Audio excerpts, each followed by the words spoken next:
الحمد لله رب العالمين والصلاة والسلام على رسوله الأمين اما بعد. سوال دا دی چې بعضې خلک هغه یو ګناه وکړي، هر یو ګناه چې وي نو هغه دا خبره کوي چې دا به د الله خوښه وه،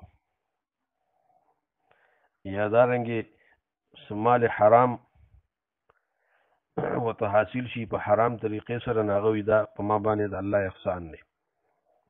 د دې خبرې څه حکم دی؟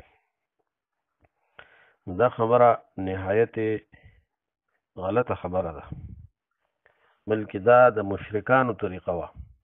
مشرکانو به چې دغه کو سورة انعام کې او نور سورتونو کې الله فرمایي، مشرکانو به وی لو شاء الله ما اشرکنا ولا آباؤنا ولا حرمنا من شیء.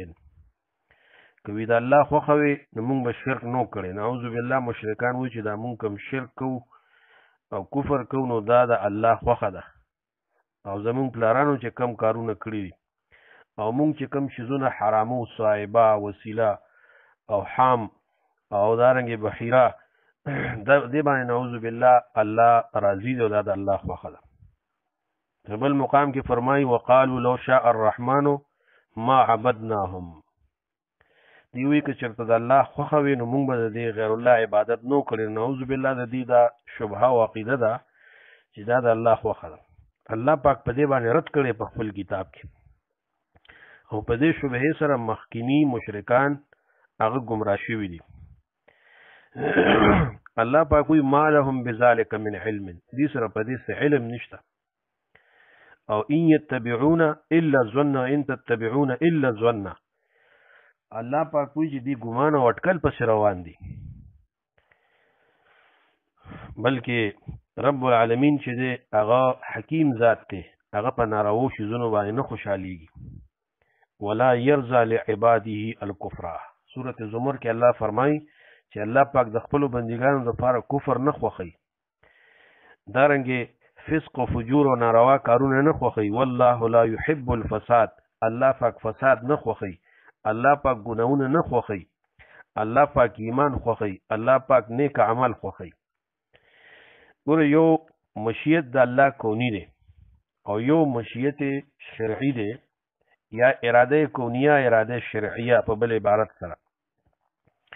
نو اراده کونیه کې ټول اشیاء راځي د الله پاک، او په مشیت کونی کې هم چې د الله پاک د مشیت نه بغیر هو هیڅ یو څیز نه کیږي، هیڅ یو کار بغیر د اراده او د مشیت د الله نه نه کیږي، که هغه ښه دی او که بد دی.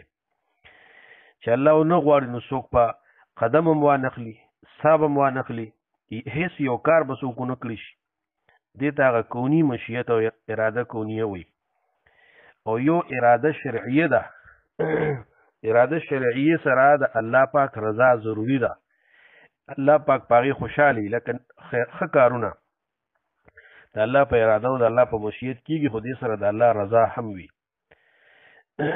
نیک اعمال شو، ایمان شو، ښه کارونه، دې سره د الله پاک د ارادې سره رضا هم وي. نو مشرکان د الله په مشیت باندې چې استدلال کوي نو دا استدلال د دې باطل دی. د یو څو وجو نه، یو د دې وجې نه باطل دی چې رب العالمین دی باندې عذابونه ولې رالیږي. د دې شرک او د دې ځان نه تحریمات کول او ناروا کارونه کول باندې الله پاک دا عذابونه ولې رالیږي؟ که دا صحیح وي الله به دې له عذاب نه ورکو، دی به نه وي هلاک کړی لکه پخواني مشرکان کفار د هغې واقعات مونږ لولو. بل دا دی چې الله پاک کوم آسماني کتابونه رالیږي نو په هغې کې د دې قباحت ولې الله ذکر کوي؟ ولې دې دپاره عذاب د جهنم او سزا د جهنم الله پاک ذکر کوي او د هغې قبایح ذکر کوي؟ نو د دې معنی دا شوه چې الله پاک په دې باندې نارضا دی، په دې بد اعمالو باندې، په غلط عقیدې باندې. ولا يرضى لعباده الكفر يريد الله بكم اليسر ولا يريد بكم العسر. دا د هر باطل فرسو دا غلطه شبهه ده، او په دې طریقې سره هغه غلط استدلال کوي. الله پاک حرام نه خوښوي، احسان چې الله پاک سړي سره کوي نو په حلال مال سره کوي. دا حرام چې تا ته حاصل شو نو دا د الله د خوښې مناسب نه دی، الله پاک په دې باندې ناراض دی. ځکه الله پاک وایي چې تاسو حرام مه خورئ، ولا تأکلوا اموالکم بینکم بالباطل، په باطل او ناروا طریقې سره تاسو د یو بل مالونه مه خورئ، دې نه خو الله منع کړې ده. نو څنګه پې الله پاک راضي شو تا سره په دې طریقه احسان وکړو؟ دا خو د الله احسان نه دی، دا خو ته د الله عذاب ته روان یې. بل دا چې دا دې ته هغه د جبریو عقیده چې ده هغې طرف تمځي ده، ځکه جبریه وایي چې انسان مجبور محض دی او د ده مثال د جماعت دی، څه چې ده باندې کوي الله یې پې کوي او دې هېڅ نشي کولی او د ده هېڅ اختیار نشته. لهذا دا د جبریو عقیده ده، دې نه ځان ساتل پکار دی. جبریه یو ګمراه ډله